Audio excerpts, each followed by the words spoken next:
Haraku is a lonely loser who passed away without experiencing a single female interaction. Luckily, God pitied the poor soul and gave him another chance. Being a loser from the core, Haraku decides to take on farming in his newly given life. He starts off by making himself a house which slowly starts populating with hot girls to the point where he becomes the mayor of a village full of maidens ready to marry him.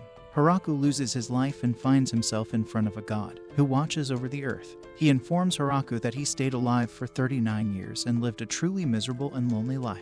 Haraku was betrayed by others and fell ill with a terminal disease. This is why God decides to give him another chance at life and provide him with a healthy body that won't fall ill.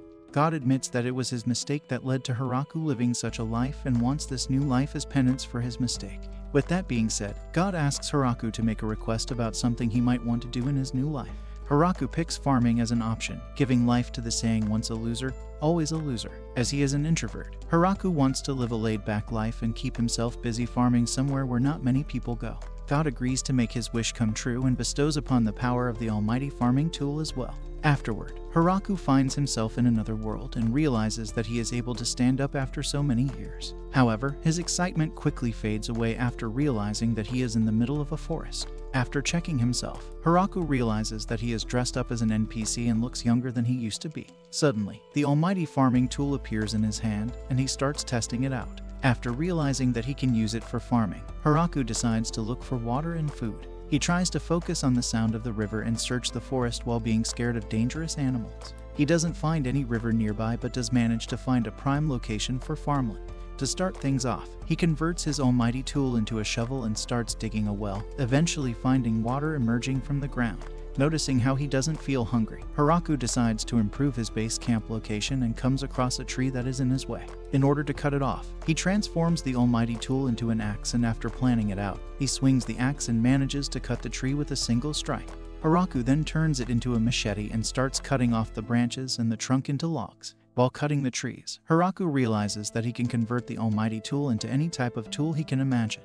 He gets so engrossed in shaping the wood that Haraku loses track of time and realizes that he needs to start a fire before the sun goes down. This time, he converts it into a magnifying glass in order to make fire. Haraku did manage to make a shelter inside the giant tree and spent the rest of the night making bowls and plates for himself. Furthermore, he realizes that his vision at night has also improved, thinking that it might be a gift that God granted him. After seeing 2 moons instead of 1, Haraku realizes that he really is in another world. The next day, he starts a fire and starts clearing up the area in order to cultivate the land, even though he doesn't get hungry while using the almighty tools. Haraku realizes that it might be draining his stamina and decides to eat something. Suddenly, a wild rabbit appears out of nowhere and Haraku bonks it using the almighty tool. This provides him with some tasty rabbit meat, but after taking a bite, Haraku regrets not learning how to cook. The next thing he builds is a toilet and digs a hole, making several holes for gas release and removal. However, pooping in public doesn't seem right and Haraku decides to cover the toilet from all 4 sides, creating a more comfortable environment. Finally, he starts cultivating and wonders about the first thing he should grow. After he is done cultivating the land, the thought of having no seeds or seedlings crosses his mind.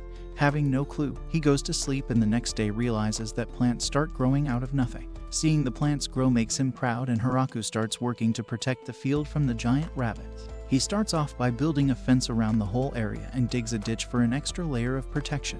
As days passed, the plants started growing and he realized that watering them with the almighty tool makes them grow even faster. At this moment, he is still not sure of the thing he is growing and hopes that it is not some sort of decorative flower. Simultaneously, he worked hard and managed to build himself a small hut. His pathetic body wasn't able to lift lumber anymore and Haraku decided to make some more space by digging the ground inside the hut. He made the roof and held it down with nails that were made from shaved down wood. Just when he was starting to get used to his routine, Haraku noticed some dogs sitting near his farmland.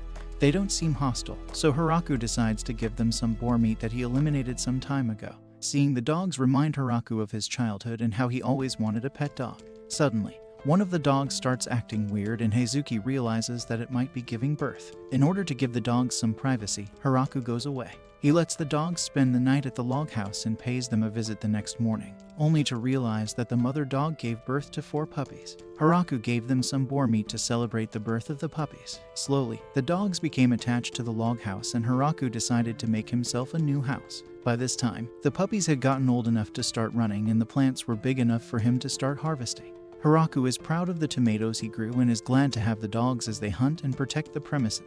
Additionally, Hiraku gives names to the dogs, calling the male Kuro and the girl Yuki. He tries feeding them tomatoes and is surprised to see the dogs eat them normally. God decides to check up on Hiraku while thinking about how he mistakenly bestowed a life of suffering fit for a sinner upon an innocent man. Turns out he has made yet another mistake and sent Hiraku to the area which is filled with wicked, nasty monsters. He decides to call him back but stops after realizing that it would be an infraction of the rules. Having no other choice, God decides to apologize as Hiraku most likely will lose his life, considering how much of a loser he is. After spending a few days farming, Hiraku learns that he is able to grow crops without ever having the need for seeds. Surprisingly, the plants he grew were the exact plants he was thinking about while tilling the land, making him realize that thinking about the plant he wanted to grow while using the almighty tool would make those seeds sowed in the ground. The plant starts to grow so fast that he sometimes forgets about them and realizes after they pop up. The same happened with potatoes as they turned green where the sun was hitting them. To fix this problem, Hiraku decides to put a little mound of soil near the plant's base. While discovering all these things, Hiraku realizes that the farmers in his previous life must have had all kinds of knowledge they learned from experience. Additionally, Hiraku made some statues of the farmer gods, making him feel like things were getting more civilized. The lunch he is cooking consists of stew made from rabbit meat. Sadly, Hiraku doesn't have anything to season it with, making the taste feel extremely organic. Draining the blood from the meat makes it easier for Hiraku to eat, and the same goes for the dogs as well. Having nothing better to do, Hiraku plants some fruit-bearing trees as well as he wants his diet to improve as well. Realizing that fruit trees take years to bear fruit, Hiraku will need patience. Afterward, he makes some toys for the dogs and plays with them daily, wondering how lonely it would have been if the dogs were not there to entertain him. One thing that the dogs help out with is showing him the way back to the house when he travels through the forest. Eventually, Hiraku is able to find a river and connect the river to his house, which takes a lot of digging. Additionally, he builds a toilet near the construction site to make things more civilized. He also turned the farming tool into a wheelbarrow, which allows him to travel around without getting tired and speed up construction. Now, Hiraku is focusing on growing the plant rapeseed oil comes from along with some wheat. The season is changing, and winter is arriving. Hiraku tries to use the pelt from the rabbits, but that just makes him look like a wannabe cosplayer. One day, the dog introduced him to a spider who made him some clothes from its webs. The spider then starts living in the giant tree and turns the animal pelts into something warm for Hiraku to wear, including bedding and curtains. He also gives the spider a name and starts calling it Zabuton, the Megatron of spiders. The winter season has arrived, and Hiraku spends most of his time inside with the dogs while the spider is hibernating. At this point, Hiraku doesn't have any problems and only wishes to have some salt or a cat girl to keep him company. Eventually, the season changes and the snow starts melting. After some time, the puppies leave the forest and come back with a few female dogs after successfully raising them up. Furthermore, Zabuton gives birth to a couple of spiders as well, making Hiraku realize that the spider is a female. While working on his farm, Hiraku hears Zabuton ringing the alarm and goes out to check the incoming danger. Kuro leads him into the middle of the forest where he finds a little girl sitting by the tree. The dogs start growling at her and Hiraku gets close to her, only for the girl to lunge at him and drink some of his blood to recover. She grows in size and shows her gratitude for helping her out. The dogs then start attacking her for sucking on their master, and this makes her shrink once again. The girl let him know that she only wanted to recover and had no bad intentions. The degenerate inside of Hiraku awakens and he offers her to drink more of his blood. She then recovers her strength once again and compliments the taste of his blood. Hiraku takes her home and shows the girl all sorts of crops he has been growing. She is surprised to see tomatoes for the first time and enjoys eating them. After spending the whole day outside, the two of them decide to rest inside his house, and she introduces herself as a vampire called Rurushi. Apparently, she is doing research on medicinal plants and came to this forest after getting into a fight with nobles who were trying to steal her research. She then asks Hiraku about his almighty farming tool, but he also has no idea. Meeting Hiraku has made her realize that there are so many things left for her to discover in this world. She then asks if it is possible for her to come visit again sometime, and Hiraku jumps the gun, asking Rurushi to live with him instead. This sort of proposal coming from a creepy-looking guy makes her concerned.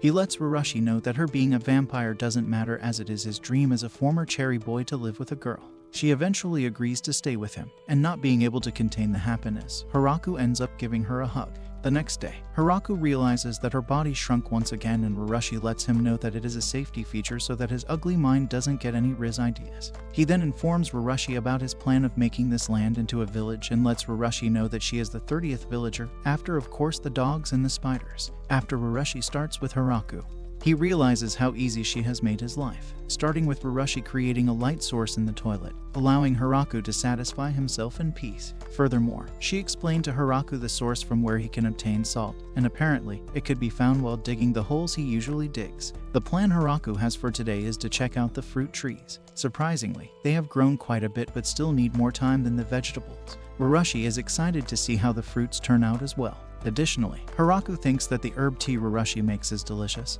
but he would like to drink green tea as well. Suddenly, Zabuton hits the alarm and Hiraku goes to check it out, realizing that yet another girl is being cornered by his dogs. He saves her from the dogs and the girl heals herself using magic. Surprisingly, the new girl recognizes Hiroshi and pressures her to come back with her, making the dogs angry and attacking her once again.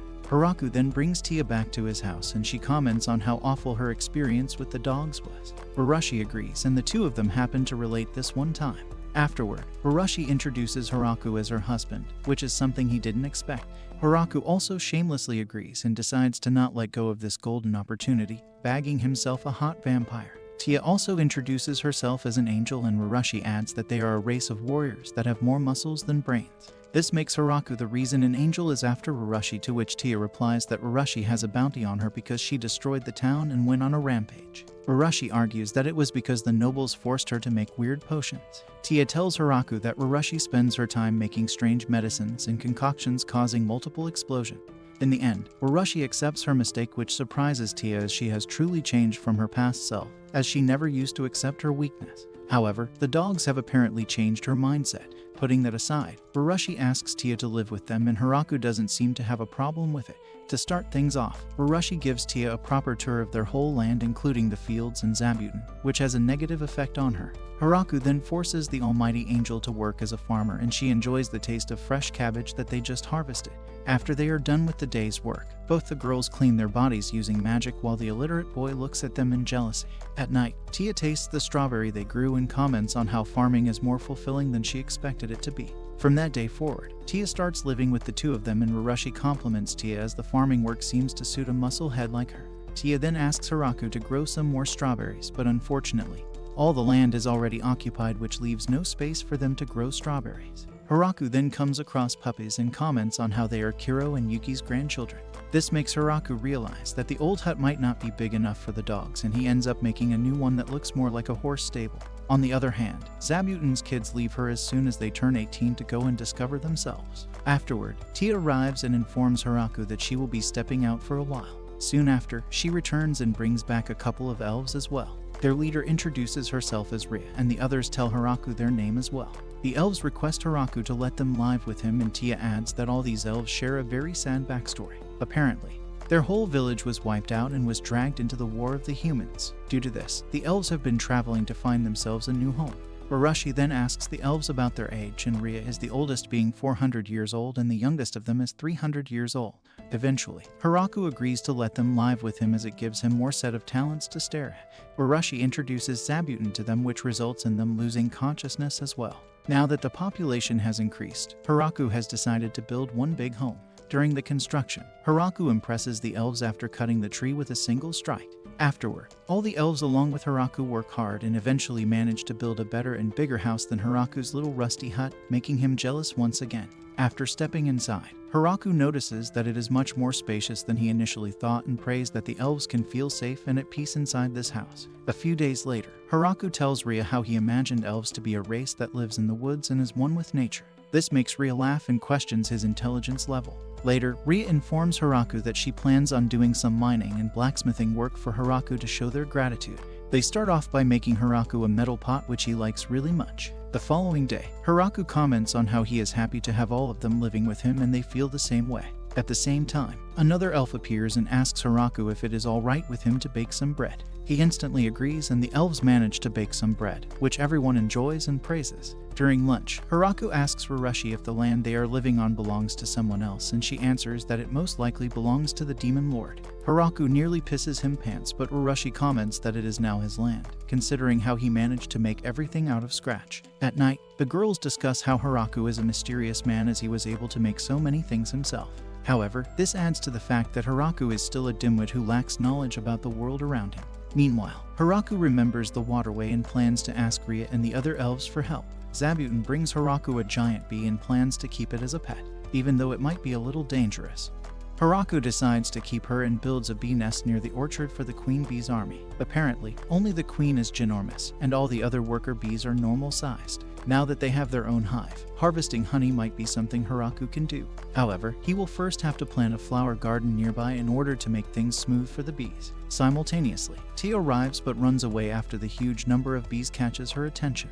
Afterward, Hiraku informs Ria about the water reservoir he has just made, planning on drawing water from the river through the waterway. Apparently, the construction has stopped, and he still hasn't progressed with the waterway construction. Hiraku has pictured some sort of waterway built from stone, but Ria informs him that it might be difficult because of the forest. She then gives the idea of making a waterway with wood, but it might cause a lot of leakage. Luckily, Hiraku gets the idea of using dirt as clay and he makes something as hard as concrete. This idea came into his mind after looking at the extra leftover dirt from digging the reservoir. Finally, the construction began once again and they built the foundation using dirt, placing the waterway made out of clay on top. While the elves were doing the hard work, Hiraku took it easy and focused on sealing the foundation. Finally, the construction is complete and the water ends up filling the whole reservoir. Because of this, the fish starts dropping into the waterway as well. After a good quantity of them was collected, Hiraku decided to cook them, but the girls were cautious of eating fishes from a deadly forest, so they made the scapegoat try it first and ate it after finding out that it was safe. As they have collected a lot of fish, Hiraku makes sure to preserve them with salt and put them away in storage. Having nothing better to do, Hiraku decides to build a rice paddy and digs the whole thing by himself while everyone watches him in silence. He then fills it up with water and teaches the girls how to plant the seeds that are used to grow rice. While the girls worked hard to plant the rice, Zabuton's children made sure to keep pests out of the area. The rice plants grew much faster than he expected and Hiraku had the girls help out with the cutting process. Afterward, the rice plants are dried off to let the moisture out and reappraises him for being so knowledgeable, not knowing that he learned all of this from a Hot Idols TV show. Then, Hiraku transforms the almighty tool into a thresher and separates all the important parts from the plants. After putting them through a sieve, using a mortar, and eventually a pestle to polish the rice, he was done. Now that he is done making the rice, it is time for Hiraku to cook it and let the girls taste it.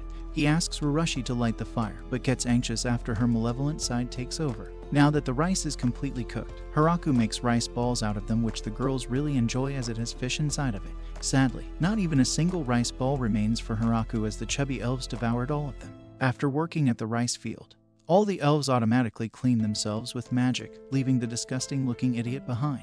This gives Hiraku the idea of taking a bath and finally washing himself after centuries. Later, he manages to convince the girls to build a bath and the construction begins right away. However, Hiraku is worried about sending his wastewater back to the river and Tia gives him the idea of using slimes to clean it, as they can eat waste products to purify them. While Hiraku thought of every slime to be like Rimuru, Tia lets him know that they are quite harmless. With that being said, Hiraku builds a purification pool for the slimes in the waste waterway. While collecting firewood for the bath, Hiraku notices mushrooms growing from them, reminding him of all the different opinions the girls have about him. Now that the construction is complete, Hiraku teaches the girls how to use a bath and showcases it by displaying his mid-ugly body. To his surprise, all the girls jump into the bath alongside him, which he enjoys a little too much. The next morning, more elves appear and request Hiraku to let them live in his village as well. Apparently, it has been 200 years since they met any other elves from their hometown and would love to live with the others. Hiraku agrees and Ria plans to build a house for the elves and make some renovations on Hiraku's house as well.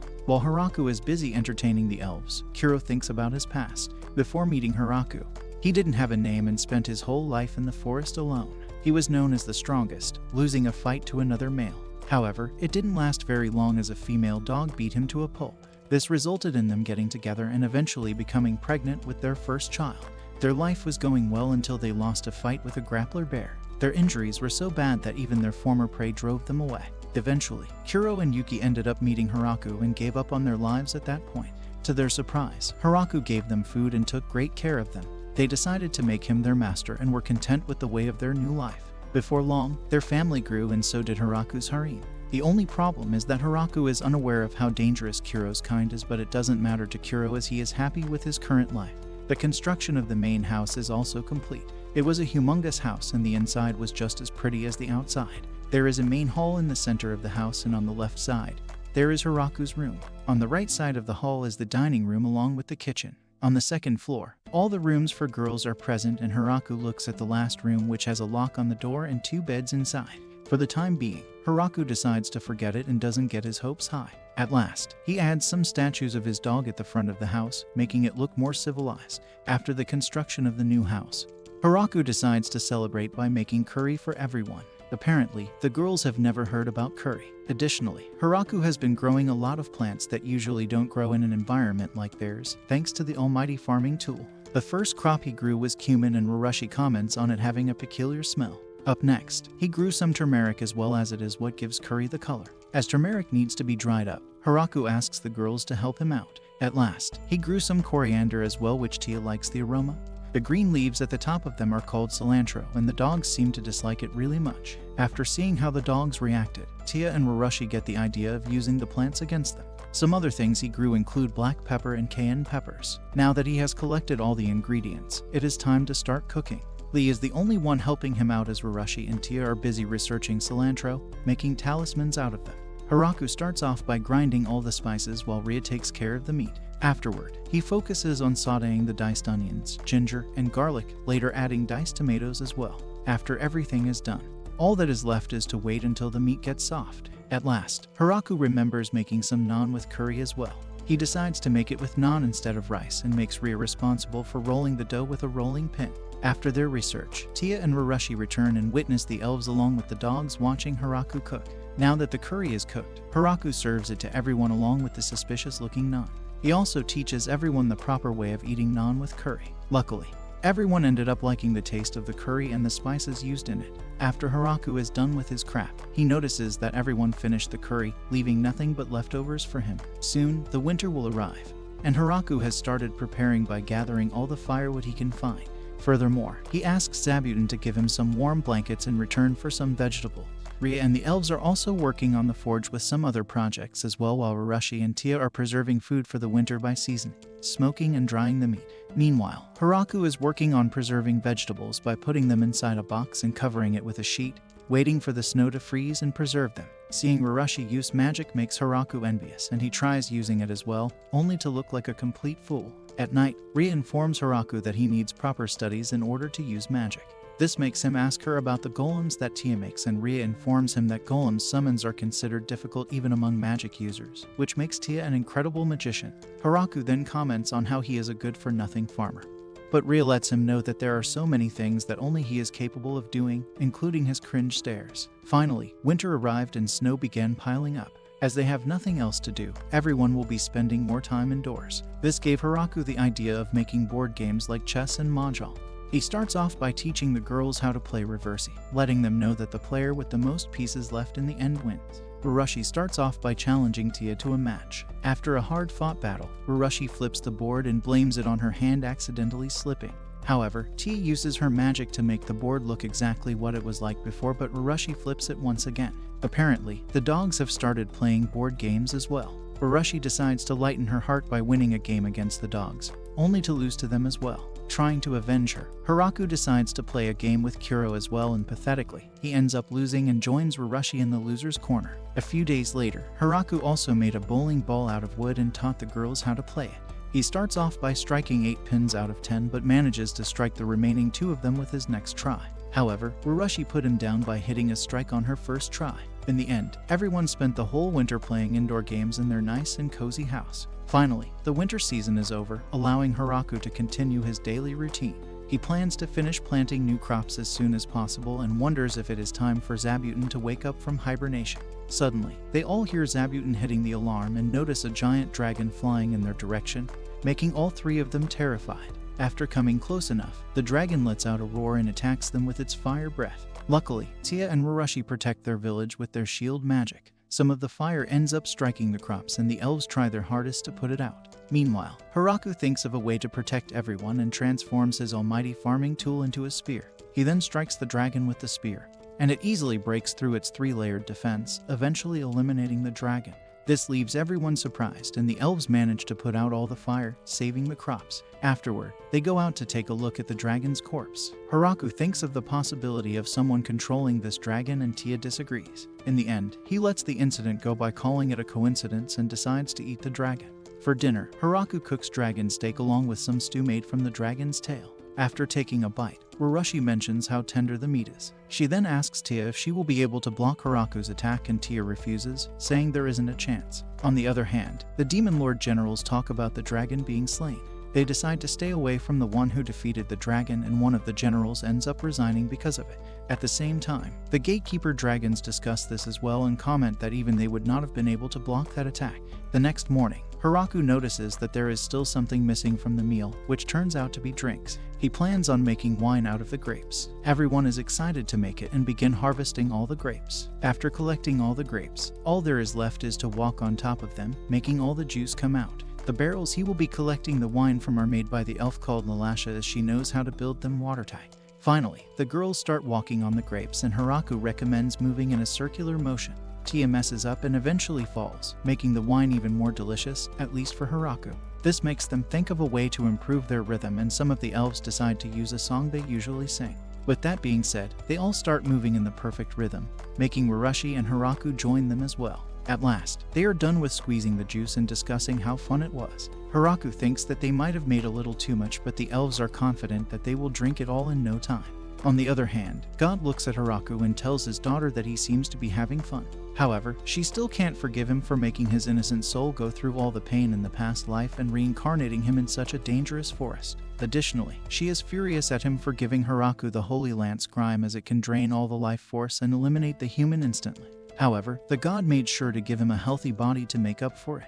She then mentions the ugly geezer's statue next to hers, which turns out to be her father. His daughter ends up punishing him by making him sit in the same position for 300 years. Meanwhile, Hiraku ends up finding another vampire in the same state that he found Ruroshi in. Coincidentally, she turns out to be Ruroshi's younger cousin, Flora. Apparently, she followed Ruroshi after hearing about her being followed by the exhibitionist Angel. Now that she is here, Hiraku offers her the chance to stay and relax for a bit. Ruroshi informs Flora about Hiraku eliminating a dragon and being the master of the Inferno Wolves, making her prostrate and apologize for her rudeness. Hiraku doesn't understand the Inferno part, and Kuro demonstrates his fire breath, making Hiraku impressed. Later, he gives Flora a ton of food to eat, and she praises it for being fantastic in taste. Hiraku then mentions the topic of fermentation that Flora is unaware of. She decides to make it her next research subject. With that being said, Flora leaves with great excitement to prepare for her research. 1 month later, she returns and brings a couple of ogre maids with her. The head maid introduces herself as Anne and lets Hiraku know that they will be willing to do anything, giving Hiraku some questionable ideas. Furthermore, she brought some cows along so they could provide Hiraku with milk. On the other hand, Tia notices that every race has more than one member, and she is the only angel around. This makes her go away for a while and return with some of her underlings. Additionally, some lizard men arrive as well, and their representative introduces himself as Daga. As soon as the maids showed up, the chores got done a lot faster, and he also taught them different methods of cooking. They all took interest in it fairly quickly and started making him different kinds of dishes. Meanwhile, the underlings Tia brought took the responsibility of patrolling different regions of the forest. The lizard men are in charge of all the labor that requires strength outdoors. Hiraku made Daga wear a scarf, as it was impossible for him to tell them apart. Afterward, Ria brought more elves who were wandering the forest and informed him that all the men were eliminated, leaving only the females behind. She then comments on her plan to make more while looking at Hiraku, making his little guy rise with anticipation. A few days later, Hiraku asks all the representatives to gather and asks them to come up with a name for their village. Ruroshi thinks of naming it after Hiraku, as he is the founder. However, a place called Hiraku Village will only make people stay away from it, and he wants them to think of something else. Zabuton gives Hiraku the idea of naming it after the giant tree in the middle, and he likes the idea and starts calling their village the Great Tree Village. At night, he announces this name to all the other villagers and informs them about the celebration where everyone will get to taste the first batch of wine. The villagers then start calling him mayor, and Ruroshi lets Hiraku know that he is the only one capable of becoming the mayor. Afterward, everyone enjoys the party night, hanging out and drinking freshly made wine. After winter passed, the population of the village increased once again. Even though Hiraku has become a mayor now, his daily routine hasn't changed, and he is still the simping good-for-nothing loser. Suddenly, one of Tia's underlings arrives and informs Hiraku about the arrival of a messenger from the demonic kingdom.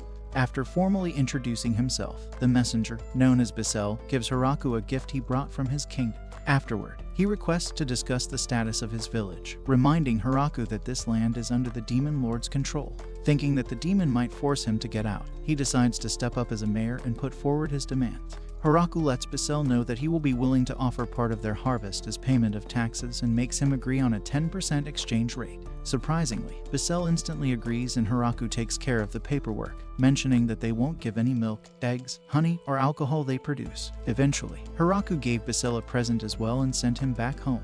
After he leaves, Urashi praises Hiraku for doing a good job as their village is basically under the protection of a demon lord due to them giving tax. Tia also comments on how it is only 10% as normally it is up to 50% or more. Urashi is also content with the present Basel bought for them. Back at the demon castle, Basel informs the other demon generals about it and they are surprised to know that the village will be submitting to their military force. They think that Hiraku might have ulterior motives, but Basel lets them know that he had no other choice but to accept their demand.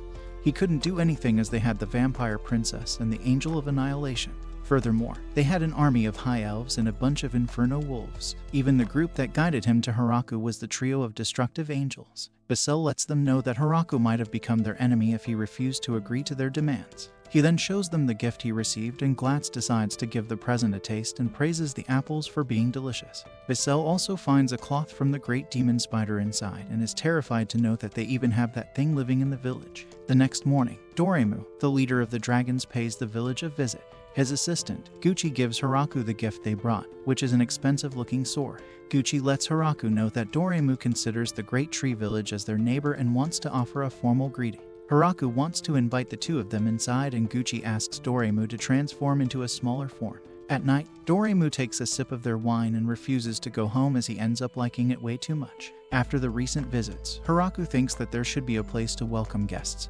and decides to build a guest house that can accommodate at least 30 people all at once. Afterward, the construction of the guest house was underway, and Hiraku decided to work on the way their village greeted new guests. As soon as Zabuton hits the alarm, all the ugly hot-blooded lizardmen run out with their weapons. To fix this problem, Hiraku gave Zabuton a new kind of bell that would signal for visitors. Later, they decide to make a small group that will welcome the guest, which consists of him, Urashi, and Tia. But Ann and Daga mention that there might be some enemies disguised as visitors, and they decide to join the group to take care of such situation. Additionally, Flora wanted to be a part of the group as well, and he gave her the responsibility of watching over the guests that stay until nightfall. A few days later, beast humans pay the village a visit and their leader introduces himself as Golf and lets Hiraku know that he is from a village called Howling Village. Surprisingly, Urashi decides to take over the greeting and questions them about their men hiding at a distance. Golf then apologizes, making an excuse and calling his other men stranglers. She then welcomes them inside the village and lets them stay inside the guest house. Tia starts giving them harsh treatment from the get-go and informs Hiraku that it is because those brookies came empty-handed without a gift. Later, he notices how the food is downgraded and asks Ann about it, to which she replies that it is because of them not bringing a gift along. In the end, Hiraku forces them to give the guests some wine even when the girls are against it. Hiraku then finds out that their village survived by trading with a human village across the mountain, but there has been some trouble lately and has been looking for a new village to trade with. The next morning, Hiraku starts the trading discussion with Golf and they agree to trade goods as neither of the villages has any sort of currency. Golf mentions that his village makes many items made out of ore, including paints, silverware, and glasswork. Hiraku gets interested after hearing about it and agrees to trade food crops with their village. Before leaving, Golf apologizes for not bringing a present as their village had no such customs and they only found out about it last night. Hiraku lets it go and tells Golf that it is the thought that matters and not the actual present. Before long, they started trading items with the Howling Village and he sent Tia as the ambassador. Originally, it was going to take 10 days to reach their village, but Doremu decides to help out with the transport in exchange for a barrel of wine. Turns out, Tia sold the barrel of wine that was for Doremu as well, and Hiraku cheered him up by offering some more. Tia also informs Hiraku that around 20 people from their village wish to live in the Great Tree Village, and Hiraku agrees to let them stay. However, the whole 20 people turn out to be girls, and Hiraku lets Tia know that he is only willing to accept if there are at least 2 young men. A few days later, the villagers from the Howling Village arrive and they all look nervous after hearing stories about Hiraku being a creep demon.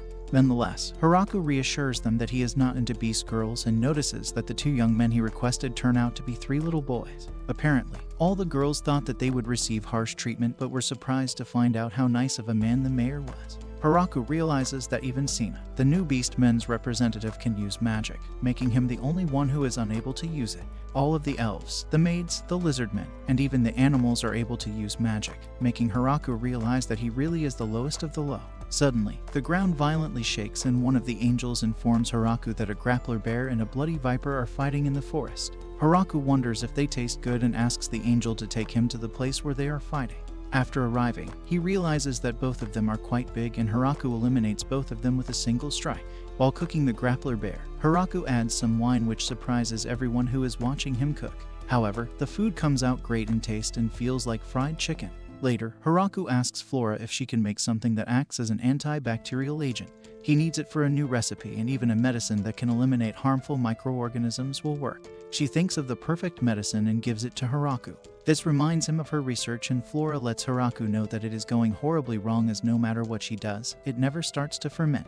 To help her out, Haraku decides to give it a try as well and mixes vinegar and eggs. This results in the creation of mayonnaise, which tastes extremely delicious with fried chicken. Then, he teaches her the way to make miso and starts off by simmering the soybeans and then grinding them. By doing this, they are able to make koji. Haraku then mixes koji with salt and packs them into barrels, leaving it inside the cellar to let it age. At the same time, Urashi arrives and informs Haraku about the visitors. This time, the shorties arrive and call themselves dwarves. Their representative is called Donovan, and his reason for visiting is the quality of wine that the Great Tree Village makes. Tia lets Donovan know that their wine comes at a price and they won't be getting anything for free. Donovan informs Haraku that they don't have any money or technology, and the only thing they can offer is their experience in wine production.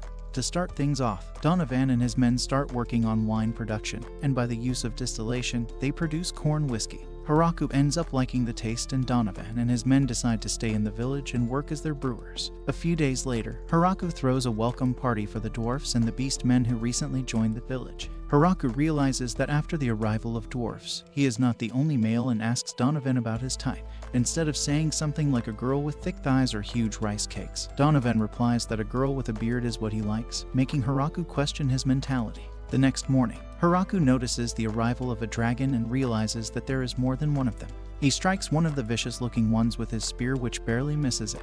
Just when he is about to throw it again, Gucci stops him and lets him know that they are friendly dragons. Turns out the other two dragons are Doremu's wife and daughter. The reason behind their arrival is that they got suspicious of Doremu for sneaking out at night in secrecy, making them think that he might be having an affair with some other dragons. However, he easily makes them believe that he isn't having any sort of affair, and they end up believing him as well. Haraku then apologizes for attacking them so suddenly, and the dragons apologize for trying to burn the village as well, as they thought Doremu's secret mistress was present there. After things are settled, Haraku takes his leave and the wife comments on how lethal Haraku's strike was. It was all thanks to Zabuton, as he saved her life, or she might not even be standing on her own 2 feet right now. She decides to not ever become an enemy of Haraku and asks her daughter, Lasti, to live in the village for a while and gives her the duty to make sure such power is never turned against the dragons. But that being said, Lasti started living in the Great Tree Forest as well. However, she wasn't able to do any of the normal work, as the strength of a dragon always ended up becoming a problem for her.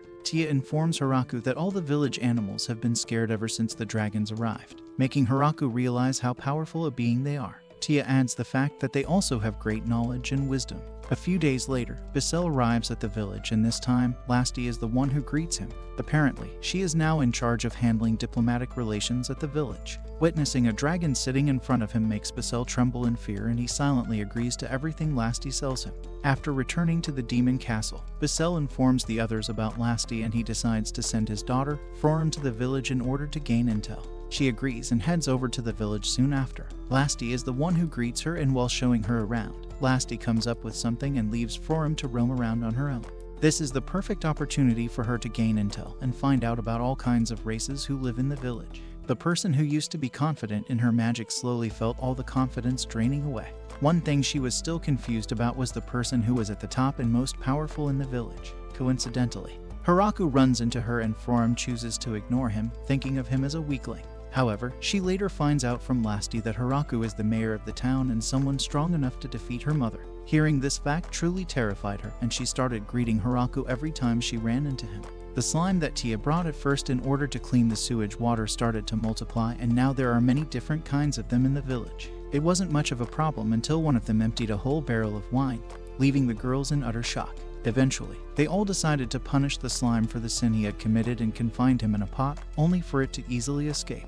They finally decided to let it go, and the slime started showing up at random locations, and it wasn't much of a problem as he was the only weird one among the other slimes. Autumn has arrived, and everyone is focusing on eating as much food as possible. While having lunch, Hiraku mentions how seafood will make it taste even better, which surprisingly catches everyone's attention. Without further delay, Urashi orders Flora to look into the stuff Hiraku mentioned. Meanwhile, everyone else starts having weird thoughts about the seafood Hiraku might be talking about.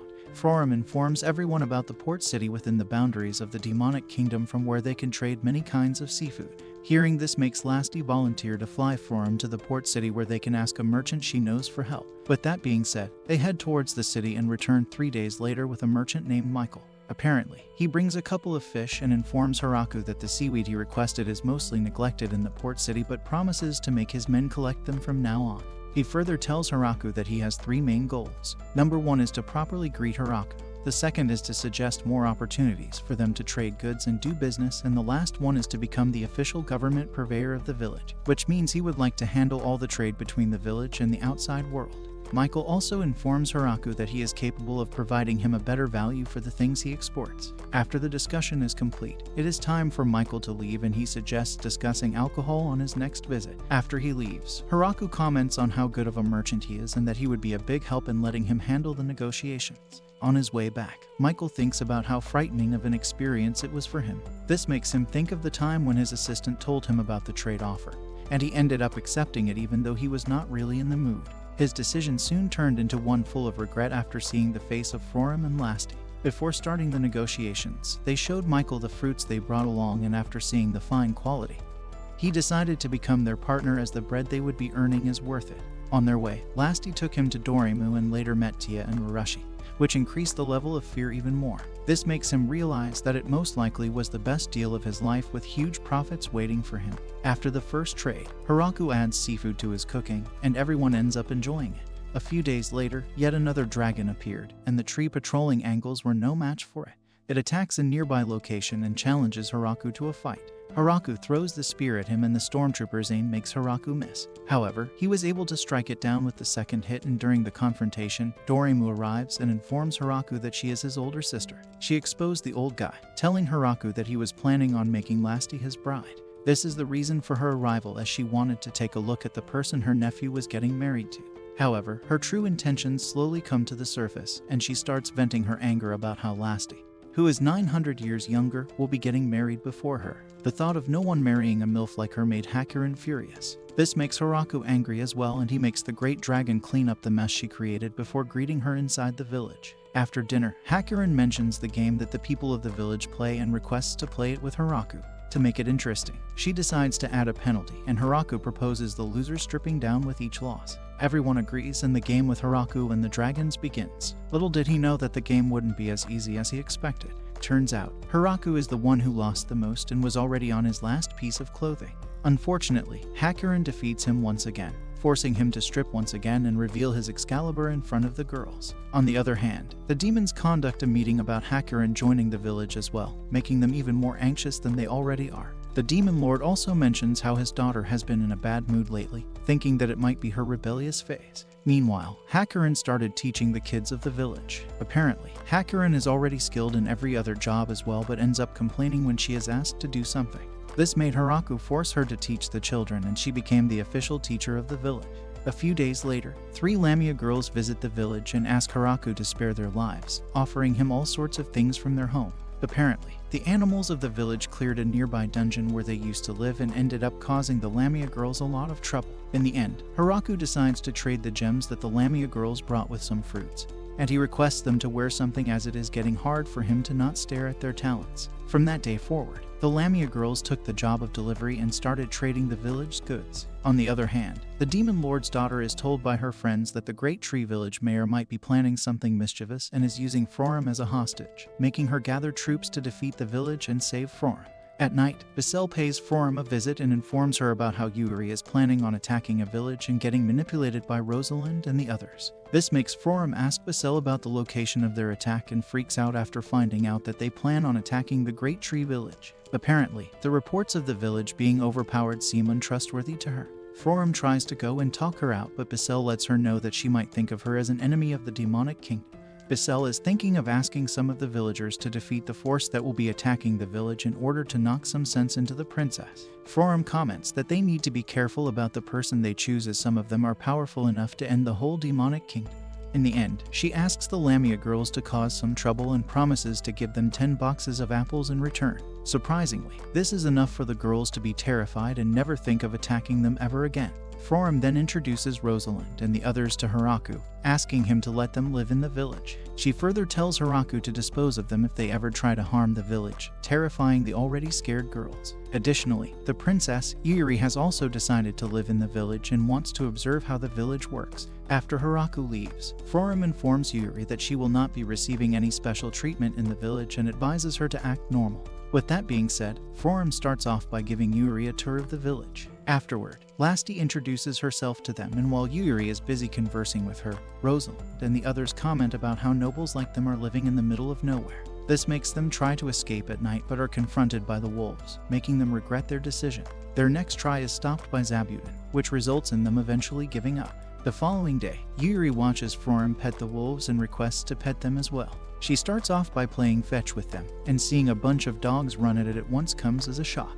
Afterward, Yuri informs Forum about how she can't believe such a village exists outside the demonic kingdom, making her realize that she is ignorant of the outside world. Forum then mentions that anyone who dares to attack the village will experience the wrath of dragons, making Yuri regret her decision of wanting to attack the village. Apparently, the only reason Yuri tried attacking the village was because she thought Forum had been kidnapped. Meanwhile, Rosalind and the others start enjoying the village a little too much, and Hiraku is glad to see that they have fully adapted. A few days later, Yuri decides to take part in manual labor, and the girls almost reveal the fact that she is a princess, resulting in them receiving glares from Forum. Finally, it was time for Yuri to leave, and Senna gave her some goodbye presents. Surprisingly, Rosalind and the others decided to stay in the village as they had much to learn. After Yuri returns, the Demon Lord mentions how she has been acting a little differently. Bissell replies that daughters tend to grow into adults before their parents realize it. The thought of a man raising her daughter up appears in the Demon Lord's mind, and he makes up his mind to never let a man get near his daughter. Meanwhile, Hiraku and the others started preparing for the pre-winter crop harvest, and the amount of harvest was more than he expected, as it was going to waste anyway. Lasty requested to send some of it to her parents, and Hakurin also wanted to send some of it to her parents, who are Lasty's grandparents. Apparently, they are the Emperor of Dragons who are living on the opposite side of the world. With that being said, Lasty heads off to drop the extra crop at her parents' place and then pays Michael a visit, who asks for her help in eliminating a monster that has been attacking the trade vessels. As a reward for eliminating the monster, she ended up receiving some of the meat. The next day, some more elves arrive, and the leader introduces herself as they are a special kind of elves who are referred to as the mountain elves. It was getting hard for them to live in the mountains, and Hakurin decided to lead them to the village. Hiraku happily agrees to let them live in the village, and they end up becoming residents of the village as well. At first, it decides to catch her own food as they are master hunters, but the deadly forest drains all the confidence they have in their skills. She then notices Hiraku trying to make some pottery, but the quality of the soil is not the ideal type. He decides to take up this task and promises to find him the best clay in the jungle. Sometime later, she brings back clay which makes excellent pottery. Ria informs Hiraku about the new kind of dungeon they recently discovered, and a team made up of elves, lizardmen, and wolves heads out to clear it, while Hiraku enjoys his time bathing with the kids. At the same time, Forum catches Rosalind and the others lacking, as they want to secretly sneak inside the bathroom and wash Hiraku's back. She explains to them the hierarchy of this village and lets them go with a simple warning. After a few days, the elves inform Hiraku that a bloody viper is present inside the dungeon they went to investigate. Apparently, it is of uttermost importance for them to eat its meat because of how delicious it is. Finally, winter arrives and Rurushi ends up falling sick. Senna asks Rurushi about the things she has been feeling lately and concludes that she is most likely pregnant. After finding out that Rurushi is pregnant, there is a joyous uproar in the whole village. Rurushi tells Hiraku that there is nothing to be worried about as everything will be okay. Hiraku's job in the village is to keep an eye on everyone. He doesn't get to wake up early because all the maids force themselves to wake up at the same time as well, resulting in them being sleep deprived. Apparently, Anne is the one who reports everything to Hiraku, including how slime has been devouring more wine barrels. After he has made rounds around the house, it is time for breakfast, and today's breakfast includes a soup with different ingredients. Flora has not been sleeping well because her research on microorganisms has not been going well lately. After Hiraku is done with breakfast, the second breakfast round is for the maids and the last one is for whoever couldn't make it to the first or second group. Hakurin is the only one who sometimes skips breakfast due to her laziness. One of the guardian angels arrives and informs Hiraku about how the wild rabbits were trying to enter the village, but Kuro eliminated them, allowing them to use rabbits as food. This reminds Hiraku about how lazy the angels are when they are off duty, as the other villagers take care of the chores. While watering the plants, Hiraku comes across garden pests. Luckily, Zabuton's children and the dogs spot them for him, and he uses the almighty tool as a watering can to eliminate them. After he is done with the chores, lunchtime arrives, and surprisingly, lunch is very out of the ordinary for this world. At first, all the villagers were surprised when Hiraku mentioned the topic of lunch, but they eventually got used to it. During lunch, everyone requests an increase in crops as their village population has been increasing day by day. With the almighty tool, Hiraku has started planting some flowers around the village to make the scenery prettier, considering how people were bored of seeing his ugly face. The villagers also ask him to build various things for them, and he manages to make them every time, even when having no experience at all. Furthermore, the villagers have started training their swordsman skills in order to protect the village. Hiraku gives it a try as well, making him realize he should stick with farming for the time being.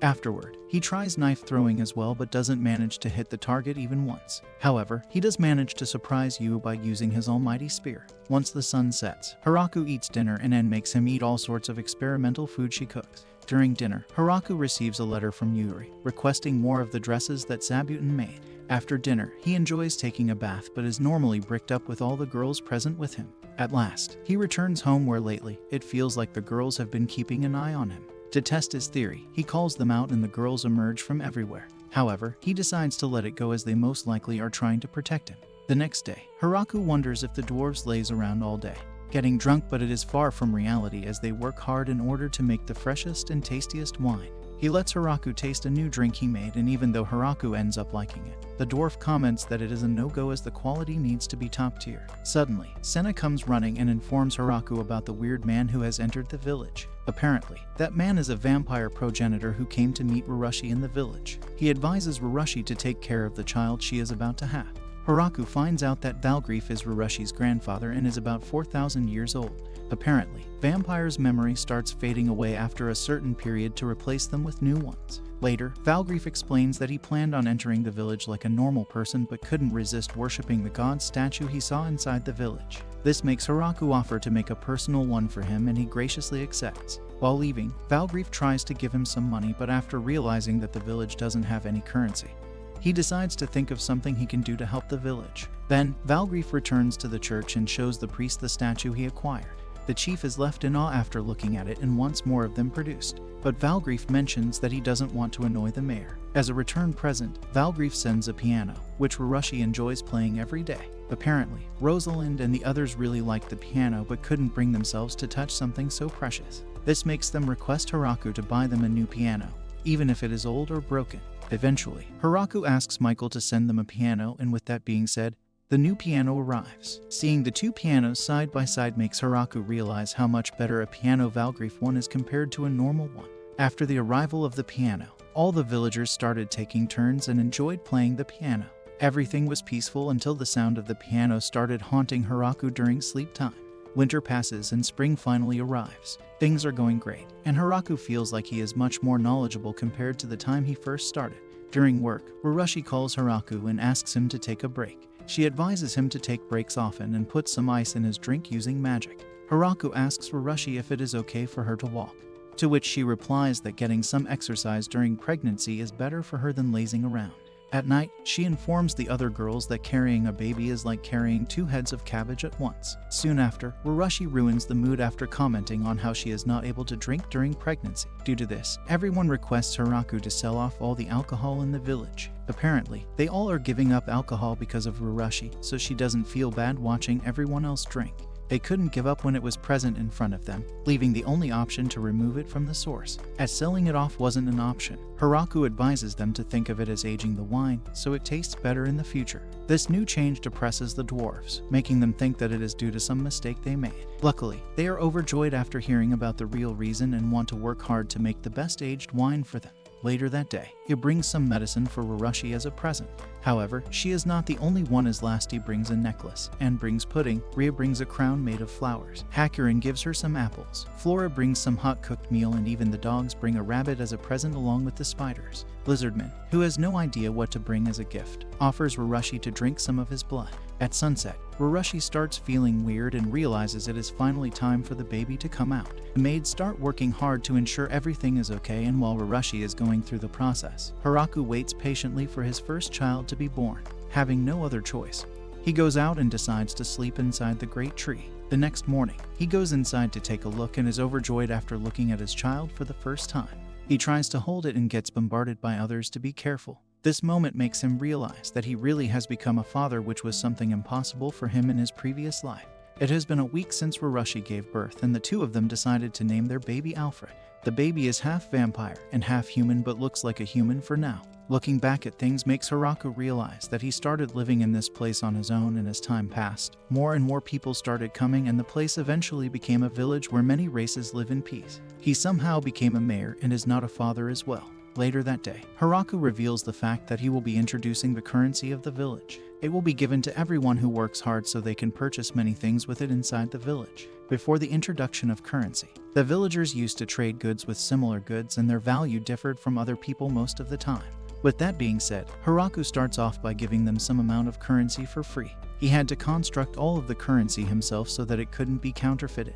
After getting money, everyone reacted differently. Some traded with wine right away, some traded it with furniture, some bought weapons, and some of them decided to make it a decoration piece. The villagers also started ordering custom-made things, and Haraku was responsible for constructing all of them. Surprisingly, the kids wanted to buy Haraku's baby with the money, but he managed to negotiate by letting them rent the mayor for a set amount of money. The same night, it is time for the big feast to celebrate the birth of Albert. Haraku is kind of sad that they couldn't have a feast right after his son's birth, but can't complain as everyone seems to be having a lot of fun. Soon after, the dwarves bring a barrel of wine and inform Haraku that it is a special kind of wine made specifically for the celebration. The two of them open it by smashing the top off and distributing the wine to all the villagers. Doremu also joins the celebration, and he, along with the others, really enjoys the taste of the wine. Unfortunately, Ruroshi is still not able to drink wine and decides to enjoy watching the others. This makes Haraku decide to age the wine until Alfred is grown up to enjoy it with him. Meanwhile, Flora is taking care of Alfred and tries to sneak him away, but is caught by Haraku red-handed.